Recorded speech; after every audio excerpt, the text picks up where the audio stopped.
네, 안녕하세요. 정현석 변호사입니다. 오늘 말씀드릴 내용은 만약에 내가 명예훼손죄 피해자가 됐을 때 상대방한테 어떻게 손해배상 청구를 할 수 있는지 그 민사소송 절차에 대해서 말씀을 드리려고 해요. 절차도 절차인데 여러분들이 간편하게 소송을 제기할 수 있는 전자소송 사이트를 통해서 소송을 제기하는 방법을 말씀드리려고 하니까 관심 있으신 분들은 한번 들어보시고 실무에 적용시켜 보시면 되겠습니다. 소송을 제기한다고 하는 게 뭐 일반인들로서는 굉장히 어렵다고 느껴질 수가 있는데 실제로 그렇게 어려운 절차는 아니거든요. 소장을 제출을 하면 여러분들이 A부터 G까지 전부 다 해야 되는 것이 아니라 이 소송 절차를 도와주는 기관이 있어요. 법원이죠. 법원의 판사님과 실무관님 또 여러 다른 사람들이 이 절차를 함께 진행하는 것이기 때문에 일단 여러분들이 누군가한테 손해배상 청구를 하고자 한다면 일단 소장을 제출하는 것부터 시작하시면 됩니다. 소장을 제출하면은 그때부터 사건이 접수가 되고 이 접수된 사건을 정해진 절차에 따라서 진행을 하게 된다는 거죠.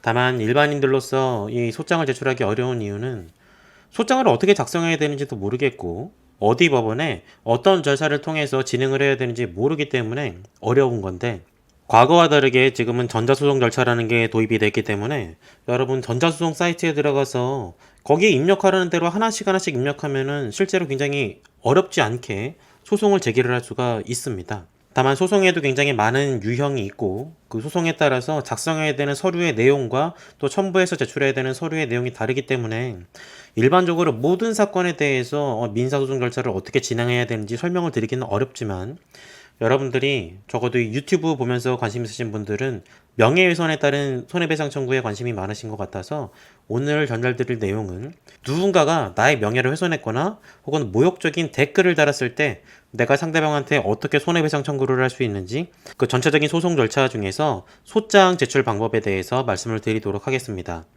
어렵지 않아요. 제가 하는 대로 따라오시기만 하면 됩니다. 자, 한번 시작해 보죠. 전자소송 사이트에 들어가 보겠습니다. 인터넷 검색하면은 전자소송 사이트의 주소는 금방 나와요.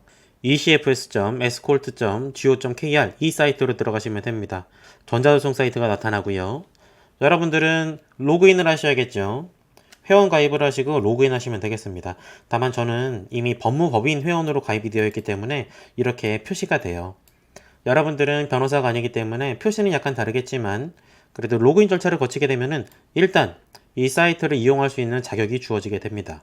사이트를 한번 훑어볼까요? 여기 보시면 서류 제출, 민사서류, 가사서류, 행정서류, 특허서류, 회생파산, 민사집행, 비송과태료 등등의 다양한 서류들을 이 사이트를 통해서 제출할 수가 있고요. 송달문서, 여러분들이 소송을 진행을 하게 되면은 서류가 서로 오고 가게 되는데 그때 전체 송달된 문서가 무엇인지, 송달은 됐지만 여러분들이 확인하지 않은 문서는 무엇인지 그런 것들이 이 카테고리에 나타나게 됩니다. 자, 서류 제출 부분에 대해서 볼게요.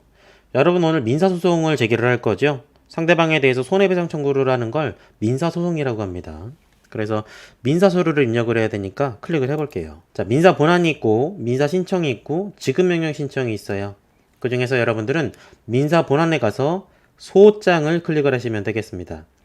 여기 있는 수많은 서류들은 여러분들이 소송을 진행을 하는 과정 속에서 제출할 수 있는 서류들이에요. 그 중에서 자주 찾는 민사 본안 서류는 따로 카테고리를 분류를 해 둔 것이고 뒤에 보면 더 훨씬 많습니다. 굉장히 많은 것들이 있죠. 소장, 반소장, 독립 당사자 참가 신청서, 조정 신청서, 중간 확인의 소장, 증거 신청서 관련해서는 서증, 증인 진술서, 감정 신청서 굉장히 많은 것들이 있는데 여러분들 오늘 이거 다 공부하실 필요는 없고요. 일단 소장을 제출해야 그때부터 소송을 진행할 수가 있기 때문에 오늘은 소장 클릭해 보도록 하겠습니다. 자, 여기 보면 전자소송 동의 같은 거 이렇게 나와 있는데 그냥 동의하시면 돼요.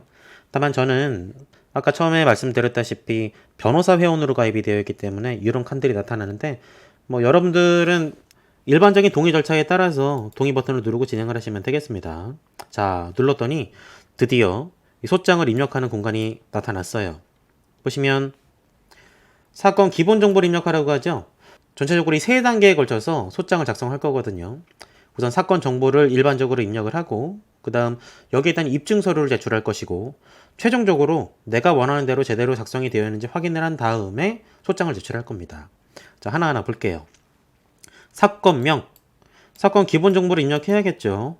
사건에는 굉장히 다양한 유형의 사건들이 있습니다. 보시면 가등기 말소, 강제집행에 관한 소송, 건물, 철거, 인도 굉장히 많죠. 여러분들은 이 중에서 손해배상 청구를 할 거기 때문에 손해배상 사건, 그 중에서도 손해배상 기일을 클릭을 하셔야 되겠습니다. 기일이라고 하는 건 기타 손해배상이라는 거예요. 여기 보시면 여러 가지 괄호들이 있죠. 손해배상의라고 하면 의료소송을 말을 하는 겁니다. 손해배상자라고 하면 자동차 손해배상을 말을 하는 것이고, 뭐 손해배상지라고 하면 지적재산에 관한 손해배상 청구 사건을 말을 해요. 그런데 이 경우에는 상대방이 나에게 범죄 행위를 저지른 것에 대해서 손해배상 청구를 하는 거니까 손해배상기를 입력하시면 되겠습니다. 그냥 확인 눌러주시면 돼요. 그러면 지금 우리가 뭘 청구를 할 거죠? 금전을 청구할 거죠. 손해배상 청구를 할 거기 때문에 재산권상 청구에 클릭을 하시면 되겠습니다. 비재산권상 청구에는 여러 가지가 있는데, 뭐 이를테면 건물 인도라든가 건물 철거라든가 금전으로 환산하기 어려운 그런 청구를 하는 경우도 있어요. 다만 여러분들은 지금 손해배상, 금전에 관한 손해배상을 청구를 할 거기 때문에 재산권상 청구에 클릭을 해주시면 되겠습니다. 그 다음 소가. 소가라고 하는 건 이 소송의 가액이에요. 지금 이 소송을 통해서 다투고자 하는 금액이 얼마인지 금액을 적으라는 겁니다. 토지 등의 평가에 소가를 산출할 수 없는 경우들도 있겠지만 일단 우리는 정확하게 산정된 금액을 청구를 할 것이기 때문에 금액에 클릭을 할게요. 그 다음 소가. 중요합니다. 내가 상대방한테 얼마를 청구할지 이걸 한번 보는 거예요. 제가 예전에 명예훼손에 관련된 영상에서도 말씀을 드렸었는데, 일반적으로 명예훼손에 따른 뭐 댓글이나 게시글 통해서 누군가의 개인의 명예를 훼손했다고 하면 일반적으로 인정되는 손해배상 금액은 300만 원을 넘어가지 않습니다. 300만 원보다 실제로 안 되는 경우도 많고, 뭐 100만 원, 150만 원 이렇게 인정되는 경우도 있어요. 뭐 물론 상대방이 작성한 그 게시글의 수위가 굉장히 강하고 반복적이고, 또 이 피해자가 굉장히 대중에게 많이 알려진 사람으로서 이 명예훼손행위에 따른 손해배상액이 굉장히 큰 걸로 인정될 사정이 있는 경우에는 수천만 원의 손해배상액이 인정이 되는 경우도 있지만, 일반적으로는 여러분들은 유명인이 아니니까요. 일반적으로는 300만 원 정도 청구하시면 돼요. 입력할게요. 300만 원. 300만 원. 이렇게 나와 있죠? 여기 여러 가지 내용들이 나와 있는데 지금 당장 여러분들이 읽어보실 필요는 없고, 추후에 이 전자소송 사이트를 더 적극적으로 이용하고자 하신다면은 이에 대한 부분도 클릭을 하셔서 한번 읽어보시면 도움이 될 겁니다. 그 다음 지금 사건명, 청구구분, 속가구분, 속가를 입력을 했죠. 그 다음에는 내가 어느 법원에다가 이 소송을 제기를 할지 판단하셔야 돼요. 왜냐면 대한민국에 있는 법원이라고 해서 모든 사건의 재판을 다 할 수가 있는 게 아니라 각자 이 관할권이라는 게 있습니다. 다시 말해서 여러분들이 관할권이 없는 법원에다가 소송을 제기를 하시면 그 법원에서는 여러분들의 사건에 대해서 재판을 할 수 없다는 거예요. 일반적으로 그런 경우에는 재판부가 직권으로 판단을 해서 그 관할권이 있는 법원에 이송 처리를 합니다. 다만 그렇게 되면 소송 절차가 지연이 되고 여러분들도 상당히 불편하겠죠. 그렇기 때문에 처음부터 내가 이 사건의 관할 법원이 어딘지를 미리 파악을 해서 정확하게 관할 법원을 입력을 하시는 게 좋습니다. 여기 보면 관할 법원 찾기라는 칸이 있으니까 클릭을 해볼게요. 보면 구 단위로 입력을 하시면 됩니다. 여러분들이 지금 이 사건은 명예훼손 사건이거든요. 명예훼손 내지 모욕 사건인데 게시글의 작성자가 누군지 여러분들은 알 수가 없겠죠.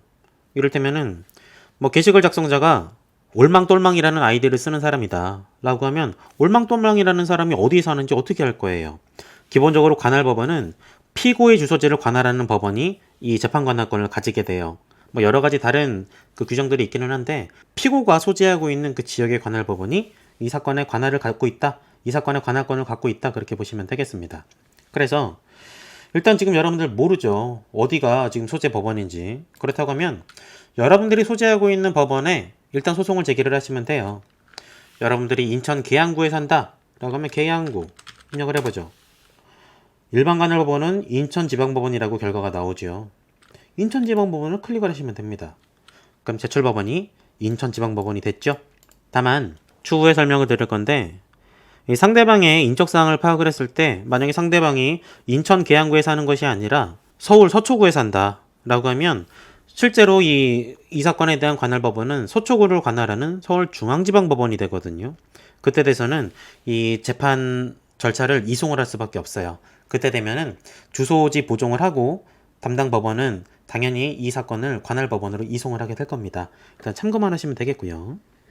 자, 제출 법원까지 설정을 했어요. 그러면 당사자 입력을 해야겠죠. 당사자 입력. 당사자 입력하라고 그러니까 한번 클릭해 볼게요. 자, 쭉 나오죠.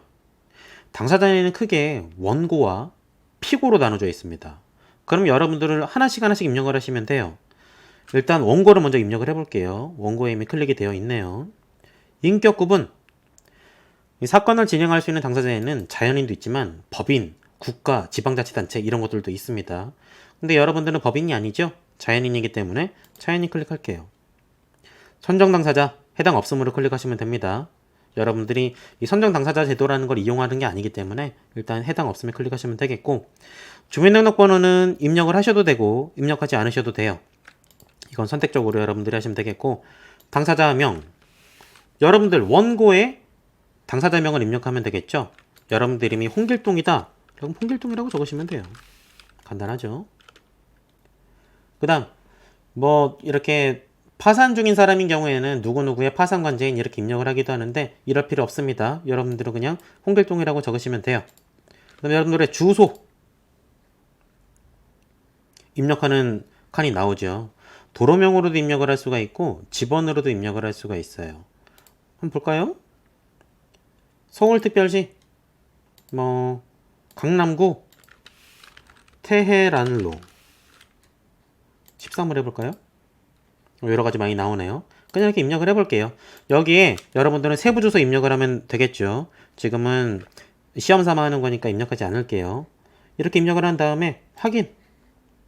그러면 주소 입력이 됐죠. 지금 여러분들이 누구인지 홍길동이라는 사람, 그리고 이 주소에 살고 있다는 것까지 다 입력이 됐어요. 송달 장소.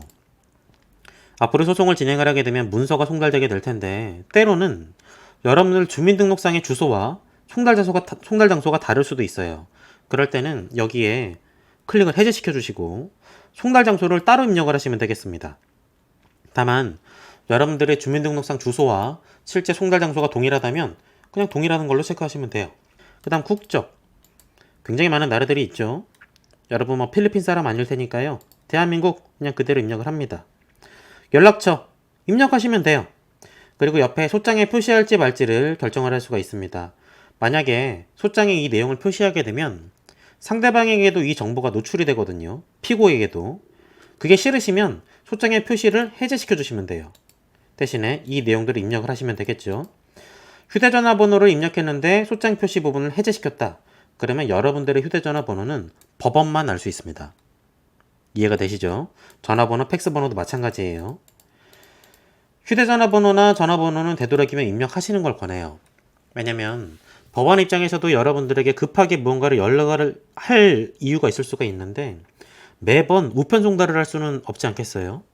급하게 전화를 해야 될 때는 여러분들 핸드폰 번호로 전화를 할 수도 있으니까 그럴 때는 휴대전화 번호 입력을 하시되 소장의 표시 부분만 해제시켜주면 되겠죠. 그럼 상대방이 모르니까. 자, 이해가 되시죠? 이메일도 되도록이면 입력을 하십시오. 소장의 표시 해제시켜줘도 돼요. 요령은 연락처 기재사항과 동일합니다. 자, 그럼 저장 한번 해볼게요. 성공적으로 등록됐다고 하네요. 그 다음 누구 입력해야 돼요? 피고 입력해야겠죠? 소송은 원고와 피고가 둘 다 특정이 돼야 되는 거니까 피고 입력하겠습니다. 지금 나의 명예를 훼손하는 또는 나를 모욕하는 게시글을 작성한 사람을 피고로 세우려고 하는 거죠. 자연인일 거예요. 뭐 국가가 그렇게 글을 쓰진 않았을 거니까요. 법인이 그렇게 글을 쓰지도 않았을 것이고. 자연인 클릭하겠습니다. 주민등록번호 당연히 여러분 지금 모르죠. 당사자명 좀 여러분 당사자 누군지 모르죠. 아이디만 합니다. 당사자 누군지 몰라요. 그럴 때는 성명불상으로 적으면 됩니다. 성명불상으로 적고 추후에 이 사실조회 절차를 통해서 상대방의 인적사항을 파악하시면 돼요. 자, 그럼 주소를 입력해야 되는데 지금 이름도 모르는데 주소는 당연히 모르겠죠. 그럴 때는 옆을 보시면 피고의 주소를 모르는 경우 체크하세요. 체크하시면 됩니다. 여기 보시면 피고의 정확한 주소를 미기재 시 주소 보정 명령을 받게 되고 주소 보정 명령 안내에 따른 적당한 방법으로 피고의 주소를 보정하지 않을 경우 제출한 소장이 각하될 수 있습니다. 라고 경고 문구가 나옵니다. 추후에 여러분들 피고 주소지를 어떻게 파악하는지, 또 피고의 이름을 어떻게 파악할 수 있는지 이 사실조회 절차에 대해서도 따로 설명을 드릴 테니까 확인하시면 되겠어요. 확인 누르시죠. 지금 피고의 주소 몰라요. 그래서 주소 불명으로 표시가 된 겁니다. 송달 장소도 당연히 모르는 상태죠. 위 주소와 동일. 국적 대한민국일지 아닐지는 모르겠지만 일단 대한민국으로 적을게요. 왜냐면 나의 명예로 훼손한 그 글을 작성한 사람도 한글로 작성했을 테니까. 자, 그러면 다 된 겁니다. 피고 인적사항 다 입력했어요. 저장하시면 돼요. 됐죠. 자, 그러면 여기 여러분들은 대리인 입력을 하실 필요가 없어요. 저는 지금 변호사 회원이기 때문에 대리인 입력을 하는 걸로 되어 있는데 일단 제 건 그냥 입력을 하겠습니다. 이거 입력을 안 하면은 다음 단계로 안 넘어가거든요. 그 다음 가장 중요한 청구 취지. 청구 취지가 뭐냐면 내가 법원으로부터 판결을 받고자 하는 판결 주문의 내용을 여기다가 기재를 하는 겁니다. 판결문에는 여러 가지 내용들이 기재가 되지만 그 중에서 가장 중요한 것은 법적인 강제력을 지니는 판결 주문이에요. 피고는 원고에게 얼마를 배상해라 라고 하는 그 내용이죠. 그 내용을 내가 받고자 하는 판결의 그 주문의 내용을 청구 취지로 기재를 하는 건데 여러분들 잘 모르기 때문에 어떻게 작성해야 되는지 모르겠죠? 그때는 작성 예시를 클릭하시면 돼요. 전자소송 사이트는 굉장히 친절합니다. 작성 예시 클릭해 볼게요. 자, 보면 금전 청구 일반 쭉 나와 있어요. 기본형일 때는 피고는 원고에게 얼마 원을 지급해라 라고 이렇게 기재한다는 거예요. 여러분은 이 중에서 일반 불법행위로 인한 손해배상 청구 사건을 클릭하시면 되겠어요. 여기 나와 있죠? 일반 불법행위로 인한 손해배상. 자, 뭐 이렇게 나와 있습니다. 피고들은 공당하여 원고에게 얼마 금전과 이에 대하여 몇 월 며칠부터 이 사건 소장 부번호 송달받은 날까지는 연 몇 프로에 그 다음 날부터 다 갚는 날까지는 연 몇 프로에 각 비율로 계산한 돈을 지급하라. 클릭해 볼게요. 그대로 입력이 됩니다. 이상하게 여기 좀 앞에 공간이 생기더라고요. 여기 지울게요. 지금 피고가 우리는 한 명이죠. 그러면은 피고들은 공동하여라고 할 것은 아니고 피고는 원고에게 지금 우리 얼마 청구할 거죠? 아까 300만 원 청구한다고 그랬죠. 300만 원 쉼표 좀 찍어 주시고요. 원고에게 금 300만 원과 이에 대하여 여기에다가는 어떤 날짜를 기재를 하냐면 상대방이 이 명예훼손 또는 모욕을 할 수 있는 그 글을 작성한 그날, 다시 말해 불법 행위가 있었던 그 날짜를 적는 겁니다. 이를테면 2019년 10월 11일이라고 했을 때 2019년 10월 11일부터 이 사건 소장 부번을 송달받은 날까지는 연 5%. 이거는 법정이자예요. 그대로 5%를 기재를 하시면 되겠습니다. 그 다음 날부터 다 갚는 날까지는 연 12%에 각 비율로 계산한 돈을 지급하라. 이렇게 기재하시면 돼요. 12%는 이른바 소송 촉진 이자라고 해서 여러분들이 소장을 제출을 하면 상대방은 소장 부본이라는 복사본을 전달받게 되거든요. 그때까지는 법정이자인 5%를 내면 되지만 적어도 상대방이 소장 부본을 송달받았다면 그때부터는 소송에 적극적으로 임해서 빨리빨리 소송을 진행할 수 있게 하도록 촉구하는 취지에서 연 12%로 이자가 높아지는 겁니다. 이런 걸 소송 촉진 이자라고 그래요. 자, 그래서 이게 바로 청구 취지가 되는 겁니다. 다만 우리는 여기다 몇 개 더 적을 거예요. 이건 청구 취지 1번이고요. 2번 뭘 적냐? 소송 비용은 피고의 부담으로 한다. 이걸 기재하시면 돼요. 자, 이 소송 비용이라는 게 뭐냐면 소송에도 굉장히 많은 비용들이 들어가거든요. 법원에다가 내는 인지대와 송달료라는 개념이 있고 또 만약에 여러분들이 변호사를 선임을 했다라고 하면 최종적으로 이 소송 결과에 따라서 상대방에게 여러분이 변호사 선임을 위해서 사용했던 그 돈을 일부를 청구를 할 수가 있어요. 그런 것들을 통틀어서 소송 비용이라고 합니다. 그래서 만약에 여러분들이 사건을 통해서 이 사건 승소를 했다면 소송 비용도 상대방의 부담으로 해야 되기 때문에 이 소송 비용에 관한 문구를 집어넣는 거예요. 그 다음 3. 제1항은 가집행할 수 있다. 가집행이라는 게 뭐냐면 여러분들이 만약에 법원으로부터 판결을 받아서 상대방에게 강제 집행을 하고자 한다면 판결이 확정돼야 돼요. 무슨 말이냐? 1심 판결에서 여러분들이 승소했다고 하더라도 상대방이 여기에 대해서 항소를 했다면 1심 판결의 내용이 확정되지 않거든요. 2심 판결까지도 재판을 받아봐야지 확정이 될지 여부가 결정이 될 수가 있다는 거죠. 2심에서 판단 내용이 바뀔 수도 있어요. 그렇지만 일단 적어도 1심 재판에서 여러분들이 승소했다면 상대방이 항소를 하거나 상고를 해서 자꾸 이 강제집행 시기를 뒤로 늦출 수 있는 그런 위험성이 있기 때문에 일단 1심에서 만약에 이런 내용의 판결이 선고가 되었다면은 상대방이 항소했다고 하더라도 여러분들은 이 3번 문구에 의해서 일단 임시로 상대방에게 300만 원을 집행할 수 있다라는 거예요. 그게 가집행의 문구입니다. 사실 이항과 사망은 여러분들이 여기다가 적극적으로 기재하지 않는다고 하더라도 일반적으로 법원이 직권으로 판결을 할 때 함께 선고를 해줘요. 그렇지만 혹시 모르니까 이항과 사망도 꼭 이렇게 기재를 해주라는 거 아시겠죠? 그 다음 청구 원인. 내가 지금 이런 판결을 받고자 하는, 이런 판결을 받아야 한다는 그 이유가 구체적으로 뭐냐? 그 원인을 입력하라는 거예요. 여기에는 여러분들이 별도로 한글 파일이나 워드 파일 같은 걸로 작성을 해서 여기다가 내용 파일 첨부를 하실 수도 있어요. 이거 첨부하기 기능이 있죠. 그렇지만 오늘은 간편하게 진행을 하려고 하는 거니까 직접 입력하는 걸로 진행을 해보도록 할게요. 일단 제가 일일이 여기다가 타이핑을 하면 굉장히 시간이 오래 걸릴 것이기 때문에 제가 미리 작성해 놓은 걸 드래그 앤 드롭을 해보도록 하겠습니다. 우선 첫 번째로 여러분들이 기재를 하셔야 될 거는 당사자 관계예요. 원고는 누구고 피고는 누구라는 걸 재판부가 알아야 되지 않겠습니까? 그래서 처음에는 당사자 관계를 먼저 적습니다. 그러면 원고는 누구고 피고는 누구인지 입력을 하시면 돼요. 원고는 유튜브에서 게임 방송을 업로드하는 스트리머입니다.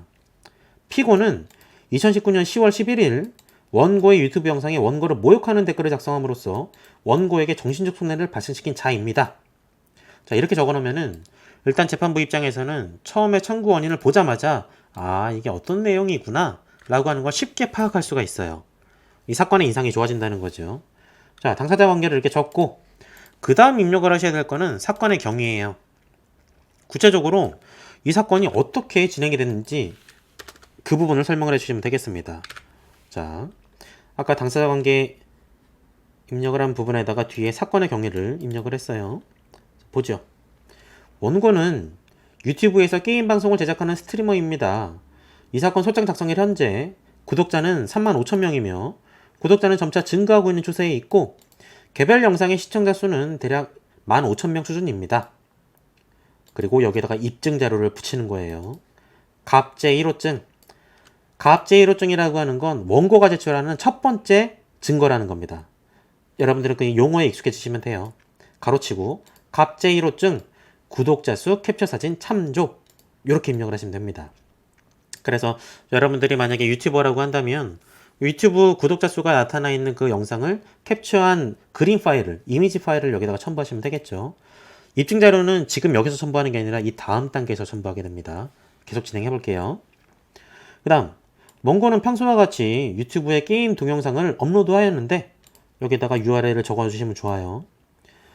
유튜브 아이디 흥청망청을 사용하는 자가 피고라는 거죠. 이 피고가 2019년 10월 11일 14시 01분경 해당 영상에 다음과 같은 게시글, 이하 본건 게시글이라 합니다. 라고 정의를 해주는 거예요.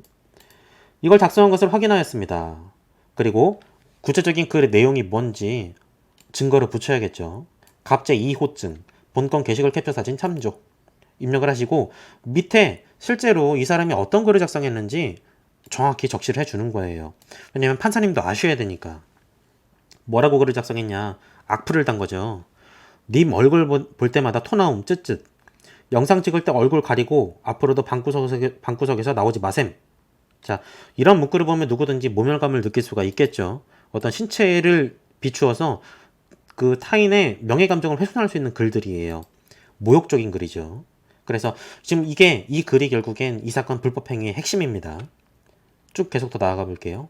원고는 유튜버로서 비록 부정적인 댓글이라 하더라도 공인으로서 이를 용인하는 태도를 취해 왔으나 본건 게시글은 일반적으로 용인할 수 있는 한도를 넘은 것이었기에 관리자 권한으로 해당 게시글을 삭제하였습니다. 삭제하였다고 지금 사실을 말을 하는 거예요. 그런데 피고는 이 아랑곳하지 않고 본건 게시글과 동일한 댓글을 다시 작성해서 또다시 원고의 명예를 훼손하였습니다. 혹은 원고를 모욕하였습니다. 이렇게 작성하면 되겠죠. 그래서 2차 게시글 캡처 사진도 역시 동일한 요령으로 첨부하시면 돼요. 왜냐면 이렇게 사실관계를 이야기하는 것만으로는 재판부 입장에서는 구체적으로 그런 사실이 있었는지 없었는지 확신을 못할 수도 있겠죠. 주장만으로 그런 사실 여부를 인정할 수는 없는 거니까. 그래서 이를 뒷받침할 수 있는 이런 증거들을 제출하는 겁니다. 마지막으로 이 원고는 피고의 반복적 명예훼손 행위에 극심한 스트레스를 받은 나머지 근래에는 더 이상 유튜브 콘텐츠를 작성할 용기도 나지 않아 하루하루 우울한 감정 속에 살아가고 있는 실정입니다. 그래서 이 소장을 제출할 때까지의 경위를 판사님한테 말씀을 드리는 거예요. 자, 그러면 그 다음, 자, 이런 경위가 있는 거는 맞아. 그러면 이제 여기에 대해서 구체적으로 어떤 법적 근거에 따라서 상대방에게 손해배상 청구를 한다고 하는 것인지 판사님께 그 법적 근거를 말씀을 드리면 돼요. 그게 바로 손해배상 책임의 발생이라고 하는 겁니다. 지금 순서대로 가고 있어요. 당사자 관계, 사건의 경위, 그 다음 손해배상 책임의 발생. 민법 750조에 따르면 750조에 실제로 이 규정이 있습니다. 고의 또는 과실에 위법한 행위로 타인에게 손해를 가한 자는 그 손해를 배상할 책임이 있다 할 것입니다. 법적 근거를 적시를 해준 거예요. 여러분들이 중요한 거는 지금 이 민법 750조라는 겁니다. 판사님께서는 개개의 이 청구에 대해서 법적 근거가 무엇인지 굉장히 관심 있으시거든요. 왜냐하면 법적 근거가 무엇인지에 따라서 판사님께서 판단을 해야 될 요건 사실이 다르고 판단을 해야 될 법리가 달라요. 그렇기 때문에 보통 애매모호하게 소장을 제출을 하면 판사님이 물어보세요. 구체적으로 어떤 근거에 의해서 청구를 한다고 하는 것인지, 민법 750조에 따라서 불법행위에 의한 손해배상 청구를 하는 것인지, 민법 390조에 따라서 채무 불이행에 따른 손해배상 청구를 하는 것인지 구체적으로 특정을 해달라 라고 말을 한다는 겁니다. 여러분들은 지금 이 사건에 관해서는 내가 청구하는 법적인 근거는 민법 750조 불법행위에 의한 손해배상 청구권이다 라고 하는 걸 여기 이 문구를 통해서 적시를 해주는 겁니다. 제일 중요해요. 이 민법 750조라는 게. 그 다음 좀 상세하게 말을 하는 거죠. 이거는 관련 규정을 말을 하는 것이고 구체적으로 이 사건이 이 관련된 법률에 어떻게 적용이 될 수가 있는 건지 뒤에서 포섭을 해주는 거예요. 피고는 본건 게시글을 2차례나 작성을 하였는 바 사회통념에 비추어 볼 때 게시글들이 원고의 명예를 훼손할 수 있다는 점에 다툼의 여지가 없다. 일반적인 상식에 비추어 보더라도 별도로 입증이 필요 없다는 거죠. 지금 아까 무슨 글 작성했죠? 얼굴 볼 때마다 토 나온다잖아요. 이런 정도의 게시글을 작성을 한다면 누구나 이 명예를 훼손할 수 있는 글이라고 하는 걸 충분히 감지할 수가 있다는 겁니다. 그렇기 때문에 다툼의 여지가 없는 점을 고려할 때 피고는 원고에게 민법 제750조에 따른 손해배상 책임을 부담한다 할 것입니다. 라고 해서 법적인 근거를 정확하게 적시를 했어요. 그러면 그 다음 구체적인 근거에 따라서 이 민법 750조에 따라서 손해배상 청구를 하기는 할 건데 그럼 얼마를 청구할 거냐? 이 손해의 범위에 대해서 적시를 해줘야 돼요. 볼게요. 자, 손해배상 책임의 발생까지 이야기를 했으니까 그 다음 손해의 범위를 말을 합니다. 사항으로 했어요. 사항, 손해의 범위. 자, 원고는 피고의 명예훼손행위로 인하여 극심한 정신적 고통에 시달리고 있을 뿐만 아니라 본업인 유튜브 스트리머로서의 업무에도 상당한 지장을 받고 있는 바 피고는 원고에게 발생한 정신적 손해를 금전으로 위자해야 할 법적 책임이 있다 할 것입니다. 적시를 해두고요. 그러면 구체적인 금액은 얼마를 청구를 할 거냐? 이에 원고는 피고의 불법행위에 따른 정신적 손해로서 금 300만 원을 청구하는 바입니다. 일반적으로 재산적인 손해를 청구를 할 때는 그 손해액의 근거 자료를 첨부를 해야 돼요. 이를테면은 저 사람 때문에 내가 영업을 못해서 하루 매출액이 100만 원인데 3일 동안 영업을 못해서 총 300만 원의 손해가 발생했다라고 할 거면 하루 매출이 100만 원이라는 거를 구체적으로 소명을 해줘야 돼요. 뭐 여러 가지 자료가 있을 수가 있는데 그렇지만 이 사건의 경우에는 재산적인 손해를 청구를 하는 게 아니라 정신적인 손해를 청구하는 거기 때문에 구체적인 입증이 필요하지 않다는 것이 우리 재판의 실무입니다.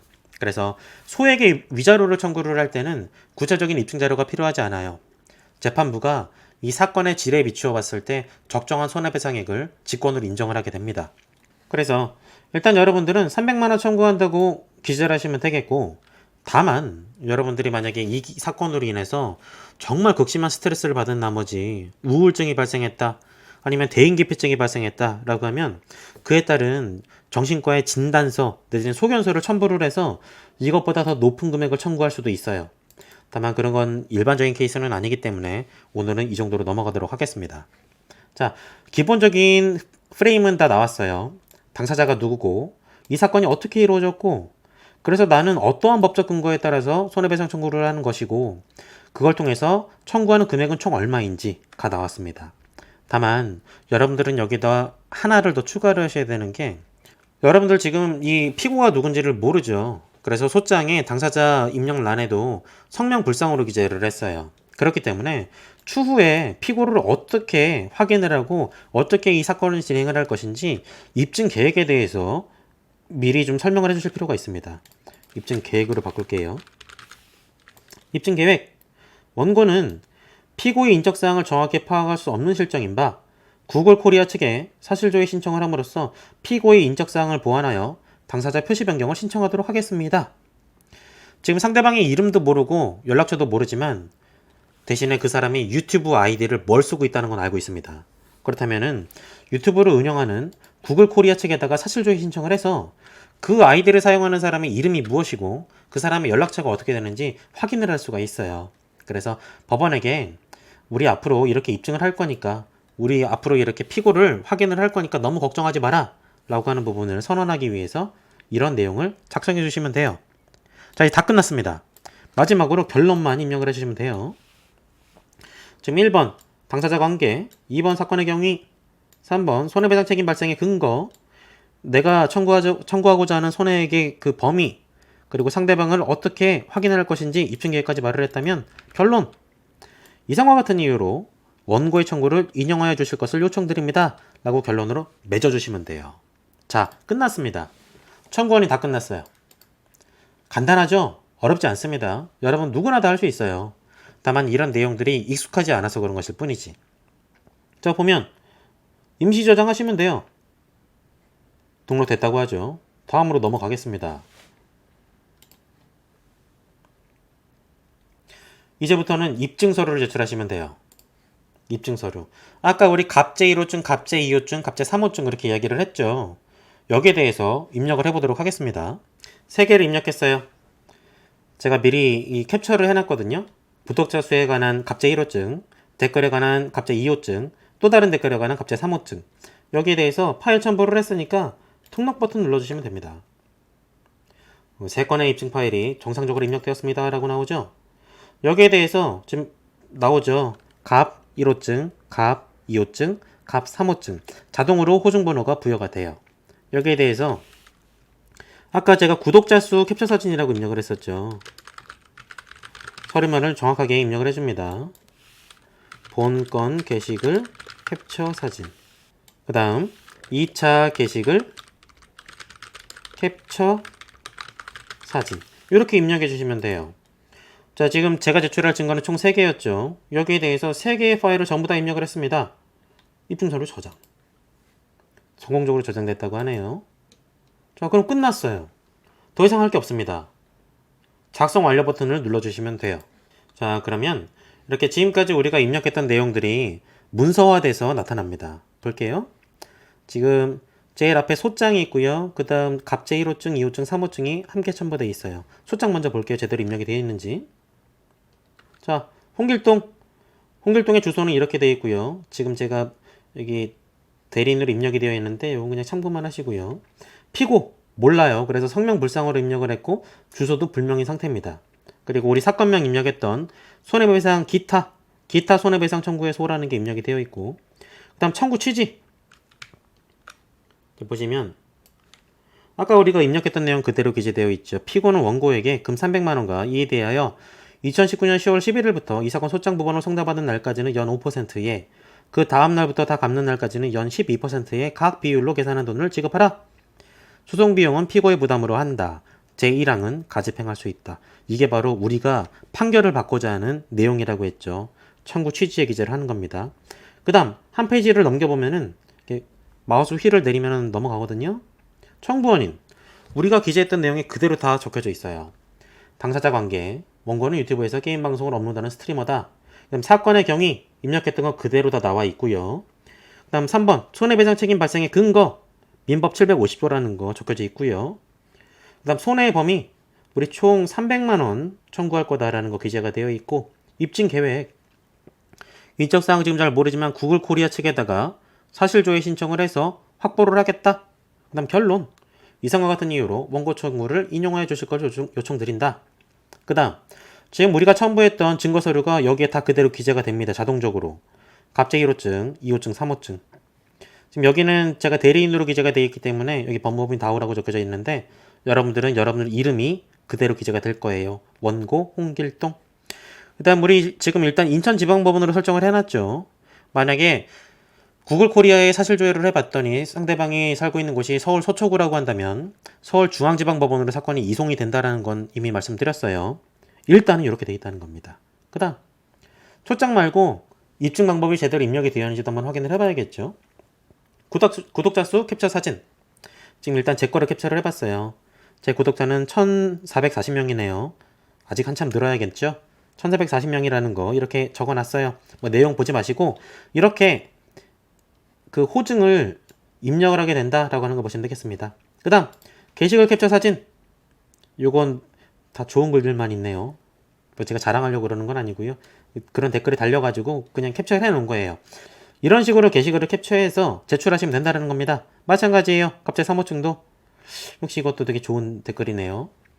제가 자랑하려고 그러는 건 아닙니다. 역시 보시면 이건 지금 그림 파일이기 때문에 이렇게 회전하셔도 돼요.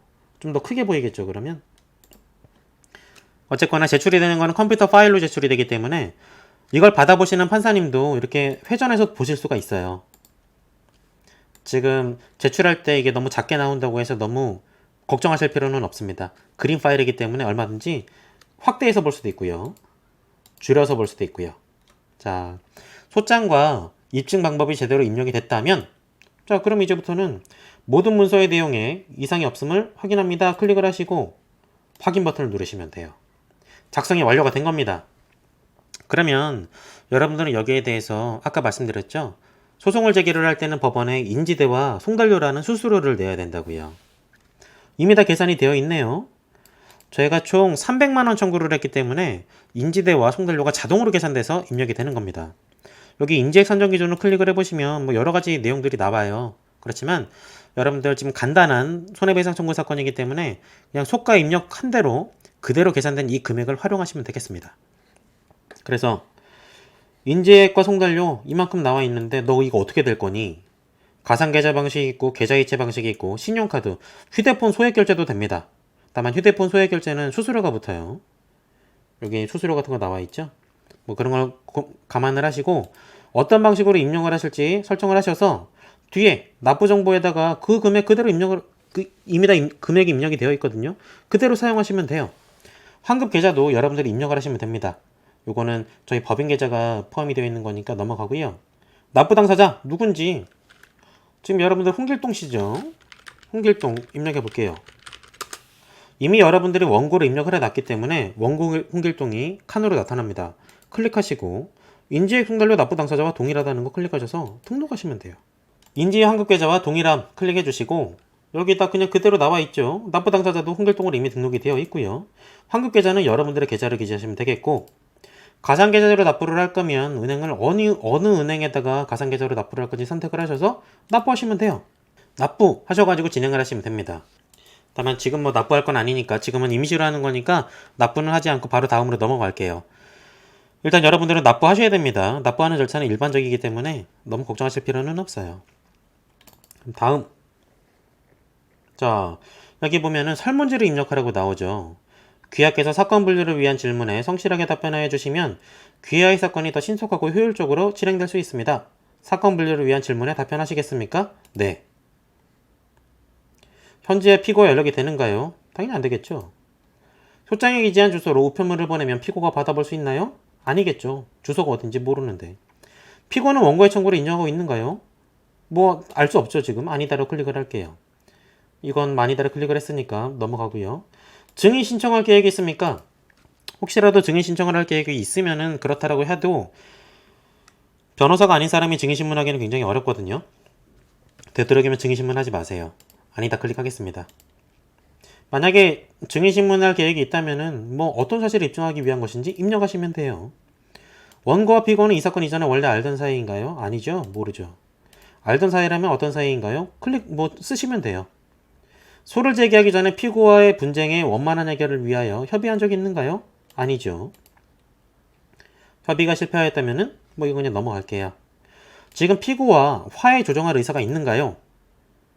그럴 수도 있고 아닐 수도 있겠지만 잘 모를 수도 있으면 그냥 모른다 입력하시면 됩니다. 만약에 화해 조정할 의사가 있다면 그 내용을 여기 입력을 하시면 돼요. 진심 어린 사과와 최소한의 손해배상 뭐 이런 식으로 적어 놓는다거나 이렇게 자유롭게 기재하시면 되겠습니다. 뭐 이런 내용도 그냥 다 쓰시면 돼요. 변호사를 선임하지 않은 경우 지금 선임하지 않으셨죠? 상의한 적이 있는가요? 그렇다 아니다. 상의했다면 그렇다 아니면 아니다. 그렇다라고 해볼게요. 향후 소송 대리인을 선임할 예정인가요? 300만원짜리 손해배상 청구를 하면서 변호사를 선임하는 것은 적절하지 않아요. 아니다. 재판부에 알리거나 요청하고 싶은 사항을 자유롭게 기재해 주십시오. 뭐 적고 싶은 게 있으면 적으시되 불필요한 내용은 굳이 적으실 필요는 없어요. 자, 그러면 작성 완료 버튼을 누르시면 되겠죠. 성공적으로 등록되었다고 하네요. 됐어요. 끝났어요. 소가 300만원짜리 원고는 홍길동이고 피고는 성명불상인 이 손해배상 기타 손해배상 청구의 소가 소장이 작성이 완료가 된 겁니다. 자, 그럼 이제 여러분들은 제출하시면 돼요. 제출하면은 전자서명 후에 제출하게 됩니다. 여러분 공인인증서를 등록을 하셔야 되고요. 그에 따라서 제출하시면 돼요. 공인인증서에 비밀번호를 입력하자마자 바로 이 인천지방법원에 소장이 제출되게 됩니다. 간단하죠. 지금 제출할 거 아니기 때문에 취소를 누를게요. 자, 지금 전자소송 사이트를 통해서 소장을 제출하는 방법을 배워봤습니다. 굉장히 간단하죠. 어렵지 않아요. 일단 무언가 절차를 진행하기 위해서는 첫 삽을 떼는 게 중요한데 첫 삽을 떼기 위해서는 일종의 용기가 필요합니다. 왜냐면 여러분들 뭐 지금까지 살아오면서 소송을 많이 진행을 해본 사람들은 많이 없을 거 아니겠어요? 그렇기 때문에 소장을 처음에 어떻게 제출하는지 용기가 필요한데 이 전자소송 사이트를 어떻게 이용을 해야 되는지 잘 모르는 분들이 계셔서 일단 오늘은 전자소송 사이트를 통해서 소장을 제출하는 방법까지 말씀을 드렸어요. 이 다음에 제가 차례로 계속해서 영상을 올릴 건데 지금 당장 이 케이스에서도 구글 코리아 측의 사실조회를 어떻게 해야 되는지 여러분들 잘 모르시죠? 상대방의 인적사항을 파악을 하려면 구글 코리아의 사실조회를 해야 돼요. 그래서 이 다음 단계로는 소장을 제출한 다음에 피고의 인적사항을 파악하는 방법을 구체적으로 어떤 사이트에서 어떤 서류를 어떤 내용으로 입력을 해야 되는지 그 절차를 설명드리도록 할 테니까 기다려 보시고요. 자, 오늘 영상 이대로 마칠 건데 전자소송이나 아니면은 이런 민사소송 혹은 이 소송 사이트를 이용함에 있어서 궁금한 점이 있으면 댓글로 달아주시고 그럼 제가 최대한 알고 있는 범위 내에서 또 도움을 드릴 수 있는 범위 내에서는 댓글을 달아드릴 테니까 관심 가져주시고 앞으로 계속해서 사실조회하는 거 말고 뭐 준비서면 작성하는 방법 내지는 증의신청서 방법에 관해서도 계속해서 설명을 드릴 테니까 기다려보세요. 예, 이만 마치도록 하겠습니다. 감사합니다.